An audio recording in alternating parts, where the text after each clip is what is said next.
come to you, I feel so special. I feel secure within your love. Your spirit's here. You are so gentle. You descend upon me like a dove. And all the problems and the struggles and the emptiness I felt, the confusion and the doubts have gone away. Just one touch of your spirit and the melting of my heart. Your love is greater than words could ever say. Lost in your love, resting in your care, I find the strength to carry on. You fill my soul, you heal my pain, you lift me up where I belong. And all the problems and the struggles and the emptiness I felt, the confusion and the doubts have gone away. Just one touch of your spirit and the melting of my heart. Your love is greater than words could ever say. Such peace of mind I can't contain. The waves of love, they flood my soul. Jesus, my Lord, I sing your name. You've cleansed my heart and made me whole. And all the problems and the struggles and the emptiness I felt, the confusion and the doubts have gone away. Just one touch of your spirit and a melting of my heart. Your love is greater than words could ever say. And all the problems and the struggles and the emptiness I felt, the confusion and the doubts have gone away. Just one touch of your spirit and a melting of my heart. Your love is greater than words could ever say. Just one touch of your spirit and the melting of my heart. Your love is greater than words could ever say.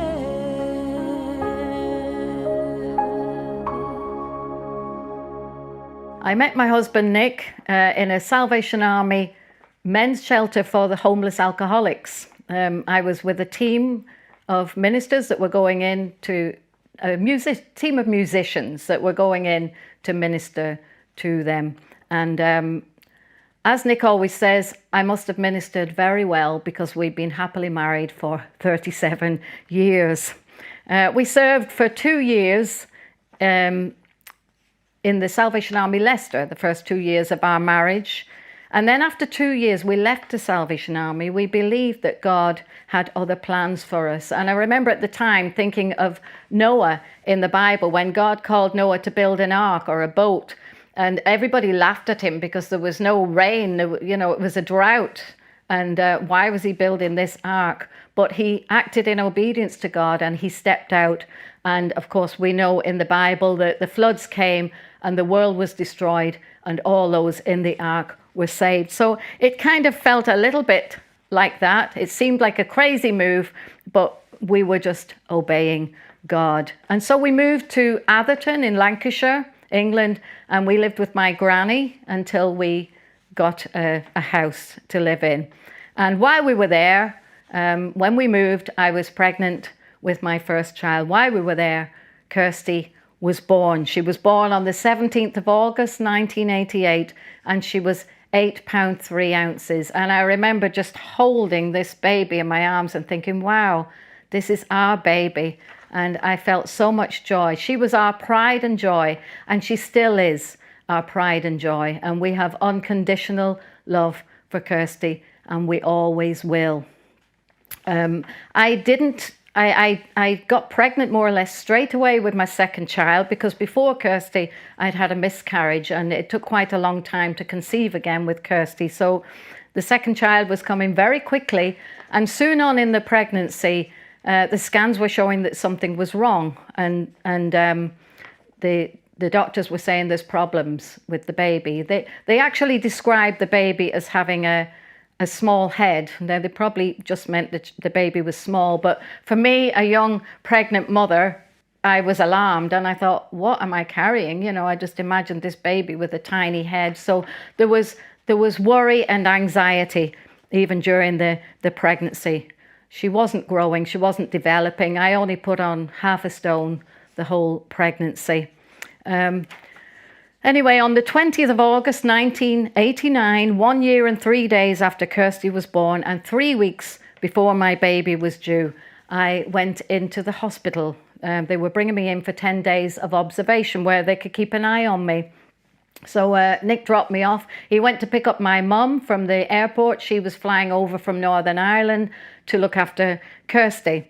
And I went into the ward, and the nurse, they came and gave me food. I ate a lovely tea. I can't remember all the details, but the nurse came and she was listening to the baby's heartbeat.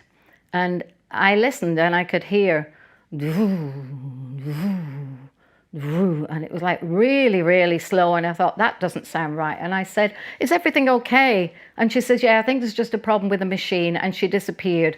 And the next thing, the room filled with all these doctors, and they came in and they said, your baby is dying in the womb. We're going to have to operate straight away. We're going to take you for an emergency cesarean. Now, you haven't eaten anything, have you?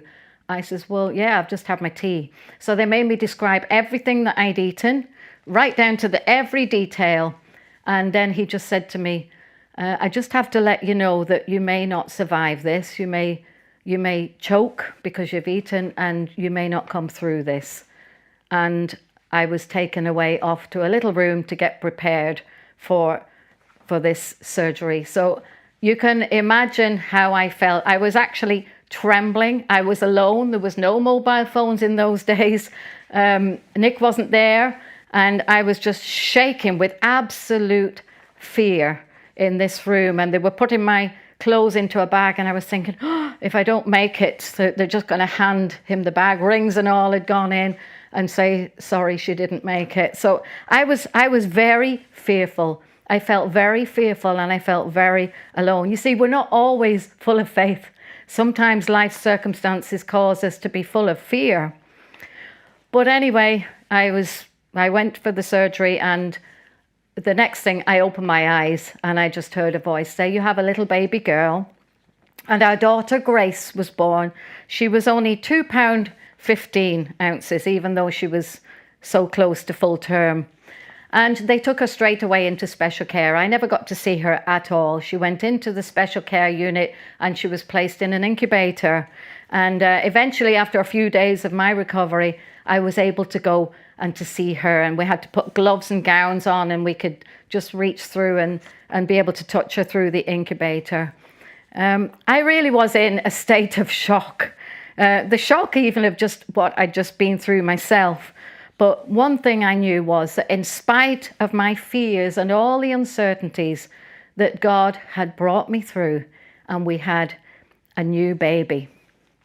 And the next song I'm going to sing reminds us that there are treasures that money can't buy, peace of mind, joy.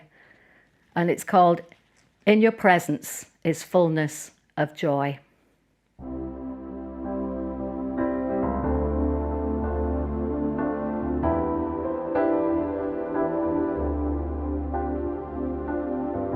Lord, in this moment, I give myself to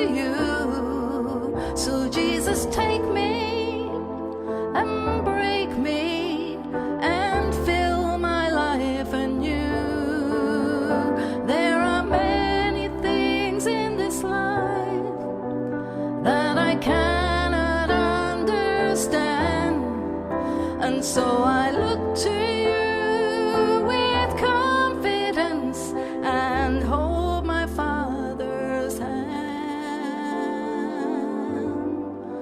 In your presence is fullness of joy. In your presence is fullness of joy. And no matter where I go or what I face in life, in your presence is fullness of joy.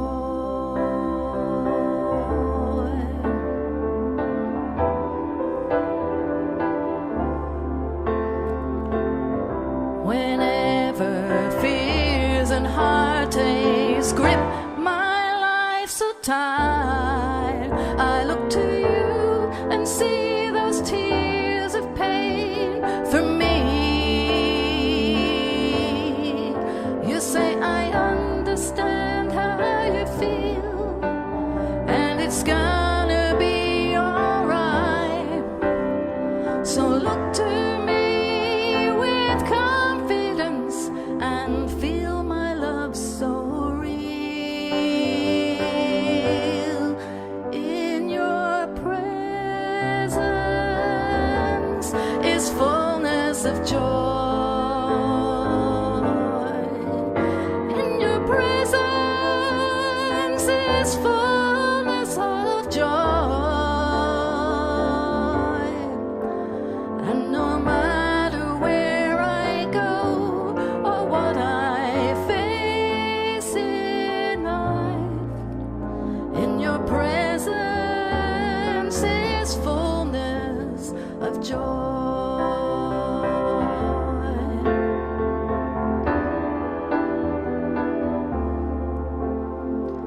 Where can I go in this world so dim to find such light and life? My Savior died that I could have peace within my soul. And your love, it fills my heart so much that I keep seeking